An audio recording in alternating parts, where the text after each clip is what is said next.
Hey guys, you are very warm welcome to our channel BL story teller. और आज मैं आपके साथ जो शेयर करने जा रही हूँ वेंशन फैन फिक्शन का I saw you in cloud recess part 13।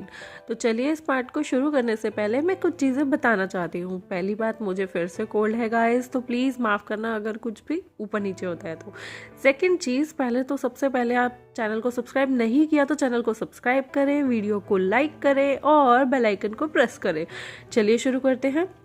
Last part में आपने देखा था कि वांगजी जो है विभूषण के कपड़े ढंग से करने लगता है, उसे दोबारा कपड़े पहनाता है जो उसने खोले होते हैं, ठीक ठाक करता है, टाइडी करता है। और विभूषण सोचता है ये ऐसा क्यों कर रहा है, मतलब अभी तो मैंने एंजॉय करना शुरू किया था इसके केसेस को और ये एकदम से मुझे कवर करने लग गया। तभी वांगजी ने जो था किसी के आने की आहटें सुन ली थी, किसी के पैरों की आवाज़ वहाँ पर जोर जोर से आ रही थी। तभी वहाँ पे एक आवाज़ आती है, विभूषण। और वो आवाज़ होती है जंगछा की।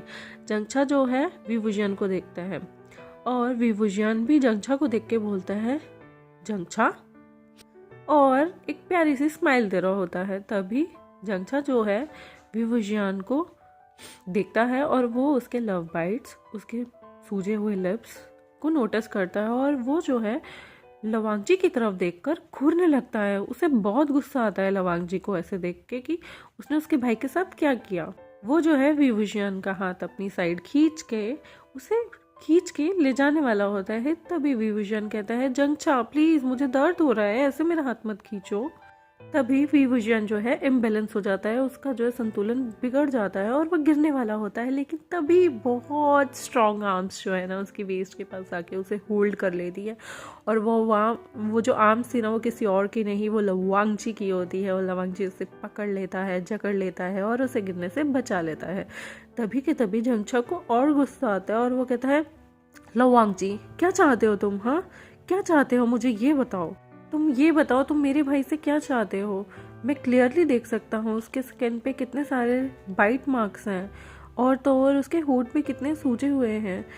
तुम यहाँ पर मेरे भाई को इस घने जंगल में लाके करना क्या चाहते थे, हाँ तुम चाहते हो कि वो प्रेग्नेंट हो जाए और क्या चाहते हो तुम उसके साथ। देखो मैं ऐसा कुछ भी होने नहीं दूंगा अपने भाई के साथ, हाँ मैं तुम्हें उसके पास भी नहीं आने दूंगा और उसे प्रेग्नेंट करने की तो सोचना भी मत, मैं ऐसा कभी नहीं होने दूंगा।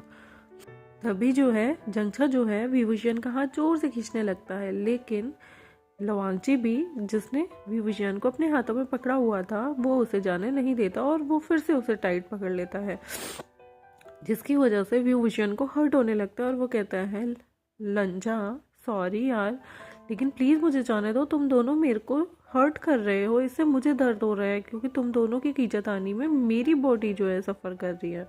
लवांगजी जो है उसके हाथ को जाने देता है और जंगछा उसे खींचता हुआ अपने मेस की तरफ लेके जाने लगता है। विभूषण कहता है जंगछा लंजा बहुत इनोसेंट है, तुम ऐसे क्यों सोच रहे हो।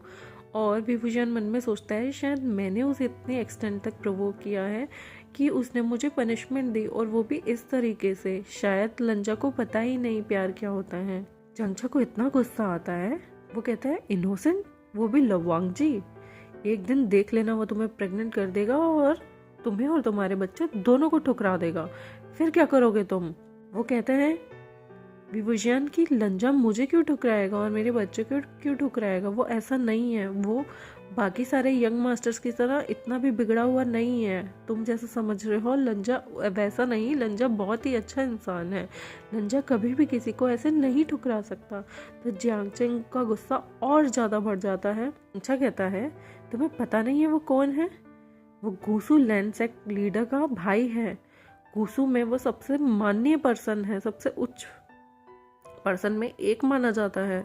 और तुम्हें लगता है लैंड सेक्ट तुम्हें अपनाएगा, कभी भी नहीं। वो लोग लवांगजी के लिए एक वाइफ चूज करेंगे, एक गर्ल, ना कि तुम्हें और तुम्हारे बच्चे दोनों को वो लोग ठुकरा देंगे। विभूषण को बहुत ही ज़्यादा बुरा लगने लगता है। वो सोचता है कि क्यों, मेरे पास तो पेरेंट्स भी नहीं है और मैं तो जियांग सेक्ट का जो हूँ अडॉप्टिव बेटा हूँ और तो और हेड डिसिपल्स भी हूँ। मेरे पेरेंट्स तो किसी सेक्ट को जो है ऑन भी नहीं करते थे, मेरे पेरेंट्स जो थे वो तो सिर्फ एक सर्वेंट थे जियांग सेक्ट में।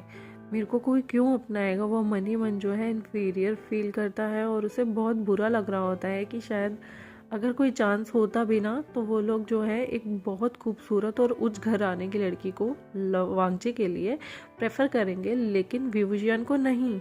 विवुजियान कहता है मैं इसमें क्या कर सकता हूँ अगर मैं वॉर्म के साथ पैदा हुआ हूँ तो, और इसमें मेरी क्या गलती थी कि मेरे पेरेंट्स जो हैं किसी सेक्ट को ओन नहीं करते, और मैं क्या करूँ अगर लवांगजी जो है फीलिंग को नहीं समझता। वो तो बस मुझे पनिश करना चाहता था क्योंकि मैंने उसे गेम्स के दौरान 25 के दौरान जो है बहुत ज़्यादा टीज किया था।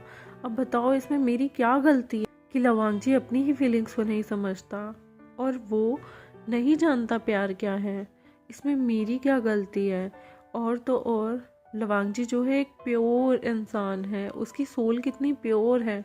वो अपने आप में ये सारी बातें सोच रहा होता है, अपने दिमाग में उसकी यही चल रहा होता है कि लंजा ने जो है उसके साथ जो भी किया ना वो इसलिए किया क्योंकि वो सिर्फ पनिश करना चाहता था, और लंजा को समझ नहीं आ रहा था वो विवुजियान को कैसे पनिश करे। तो इनडायरेक्ट वे में उसकी टीजिंग का ये एक रिफ्लेक्शन था।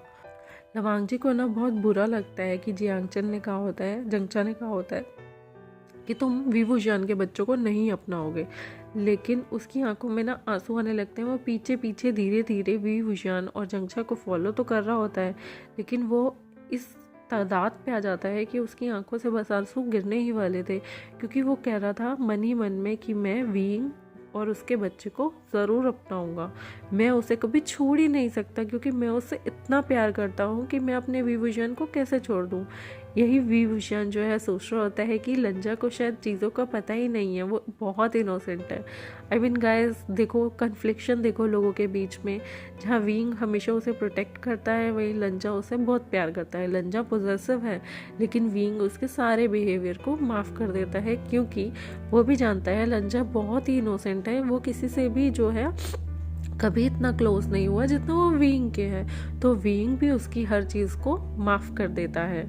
तभी वीइंग जो है पीछे मुड़ के देखता है और वो देखता है कि लवांगजी जो था उन्हें फॉलो कर रहा था, और लवांगजी की आंखों में आंसू होते ही ये देखते ही वीइंग को बहुत बुरा लगता है। वो भागते भागते फिर से लवांगजी के पास जाता है, अपने दोनों हाथों से उसका चेहरा अपने हाथों में पकड़ कर कहता है लंजा आई एम सॉरी, लंजा मुझे प्लीज़ माफ़ कर दो, मुझे नहीं पता था मेरी टीजिंग तुम्हें इस एक्सटेंट तक लाके खड़ा कर देगी, मैं कितना बेवकूफ़ हूँ जो हमेशा तुम्हें चिढ़ाता रहता हूँ।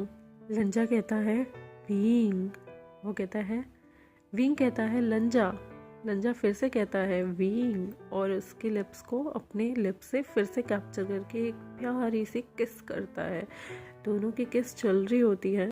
वो वीइंग जो है अपने आप को पीछे की तरफ खींचता है और कहता है लंजा नहीं लंजा, हम दो लोग दो मर्द हैं, हम ये सब नहीं कर सकते, और तुम्हें ये सब अपने होने वाली फ्यूचर वाइफ के साथ या फिर अपने होने वाले फ्यूचर पार्टनर के साथ ये सब करना चाहिए। ये सब बोलते हुए वीइंग को अच्छा तो नहीं लग रहा था, बट वो जानता था कि लन क्लैन शायद उसे कभी नहीं अपनाएगा।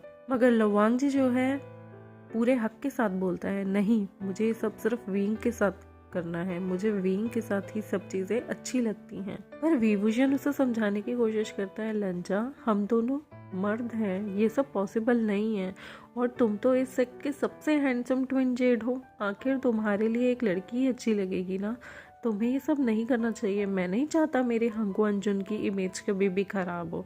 वो उसे समझाने की कोशिश करता है, शायद वो मन ही मन खुद को भी ये चीज़ें समझा रहा होता है विवुजियान, लेकिन लंजा तो समझना चाहता ही नहीं था। वो अपना जोर से सिर हिला देता है मना करते हुए और कहता है नहीं, मुझे वीइंग बहुत पसंद है और सिर्फ वीइंग को हक है मुझे हक करने का, मुझे टच करने का, और मैं वीइंग के साथ पूरी लाइफ बिताना चाहता हूँ और वीइंग को सिर्फ अपने लिए रखना चाहता हूँ। पूरे हक के साथ लंजा यह बात बोलता है, लेकिन हमारा पुअर वीइंग उसे तो अभी भी कुछ समझ नहीं आ रहा था। विवुजियान ये देख के लंजा को बहुत टाइट हक कर लेता है। विवुजियान को लगता है लंजा कितने प्यार से उसे चाहता है, उसके साथ वक्त बिताना चाहता है। वो अपने इस दोस्त को पता नहीं सेट क्यों नहीं देख पाता।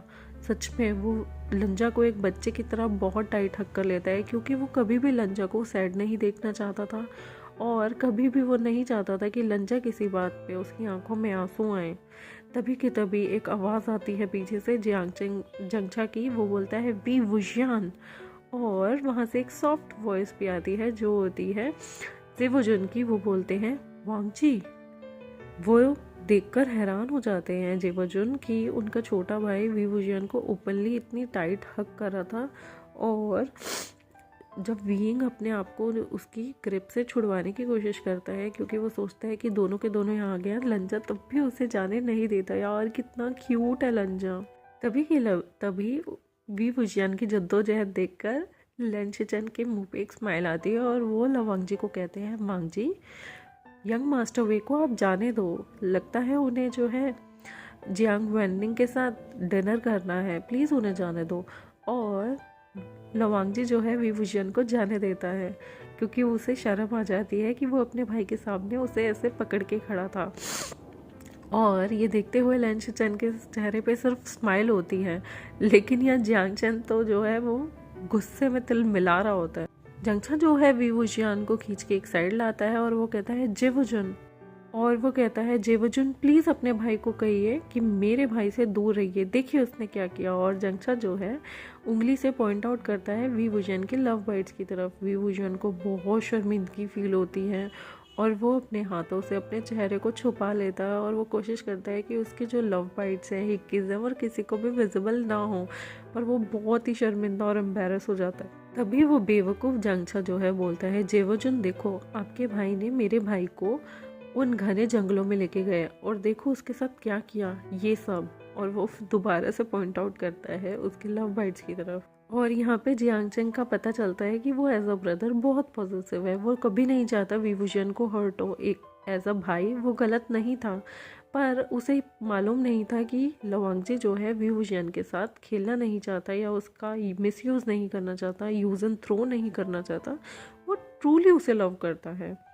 लेकिन जेवुजुन के चेहरे पे एक बहुत बड़ी स्माइल आ जाती है देख के कि उसका जो भाई है वो बहुत बड़ा हो गया है और वो जो है अपने लवर के साथ ये सब क्या कर रहा है। उन्हें जो है स्माइल आती है और मतलब वो लवांगजी की तरफ देखने लगते हैं। लवांगजी इतना शर्मोसार हो जाता है कि वो अपनी गर्दन नीचे कर लेता है और मतलब ऊपर देखने की हिम्मत ही नहीं करता। वो बिजन को भी टाइट पकड़ लेता है और उसका बस मन कर रहा था कि यहीं जियांग चेन को जो फोड़ दूँ कि आज उसने वो उसके भाई के सामने उससे कितना एम्बेरस कर दिया है। उसकी हिम्मत ही नहीं होती कि वो नज़र उठा के अपने भाई की तरफ देख ले।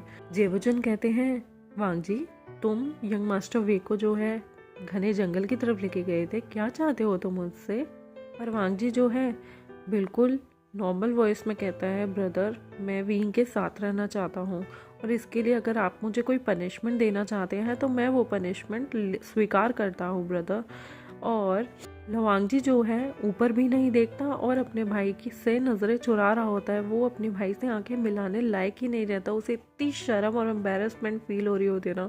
यहाँ तो सच में जंगचा तो बहुत ही इडियट होता है। तो लेन शिचेन जो है वो कहते हैं, वांगजी और यंग मास्टर वे को जो है गुसू लैन के म्यूज़िक कॉपी करने होंगे लाइब्रेरी पवेलियन में, यही आप लोगों की सज़ा है।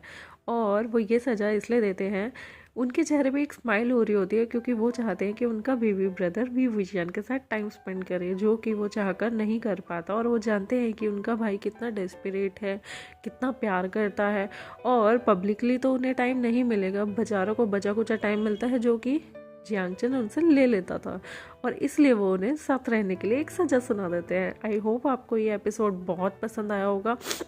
पसंद आया तो प्लीज़ गाइस सब्सक्राइब करो ताकि मैं कल 2 वीडियोस और शेयर कर सकूं। बाकी love you all, happy new year और उम्मीद करती हूँ आपका साल खुशियों से भरा हुआ हो। Subscribe my channel, like this video and share with your friends. Press the bell icon. Thank you so much और स्टे ट्यून्ड विद मी।